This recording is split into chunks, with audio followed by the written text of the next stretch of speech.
အားလုံးပဲမင်္ဂလာပါဘော်ဒါတွေမအိတ်ခင်နားထောင်ဖို့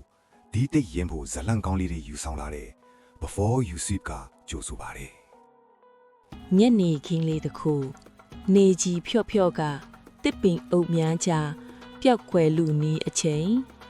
ရွာလမ်းမပေါ်တွင်ခလေးတတိုက်စုညံ့စွာကစားနေကြသည်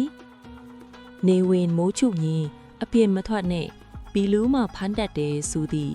လူကြီးများ၏စကားကိုသူတို့ဂယုမဆိုင်အားထိုစဉ်လူကောင်ထွားထွားခလီတယောက်ကအကြံတစ်ခုပေးလိုက်သည်ဟေ့ကောင်လေးဒီအချိန်ရက်ွက်ထဲကကွင်းထဲမှာဘောလုံးသွားကန်ရင်ပိုမိုက်တယ်ဟာလူလဲရှင်းတယ်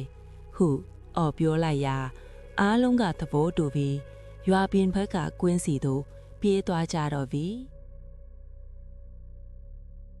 ထိုဘောလုံးကွင်းမှာအစွန်းအဖျားကြပြီးကွင်းဘေးပပတ်လဲတွင်ထူထပ်လွန်ပေါ်ခြုံရွယ်ပိန်ပေါင်းများဖုံလွှမ်းနေသည်ကွင်းဤအလဲတဲ့တွင်မူအကိုက်အခက်အဖျားခံနေသည့်ညောင်ပင်ကြီးတပင်ကခန့်ညားထူဆန်းစွာတည်ရှိနေ၏ကလေးများပျော့ပျော့ပါပါဘောလုံးကန်နေကြစဉ်ညနေစီးစားကတဖြည်းဖြည်းမှောင်ရိပ်တန်းလာသည်တစ်ချက်တိုက်ခတ်လာသောလေအေးများက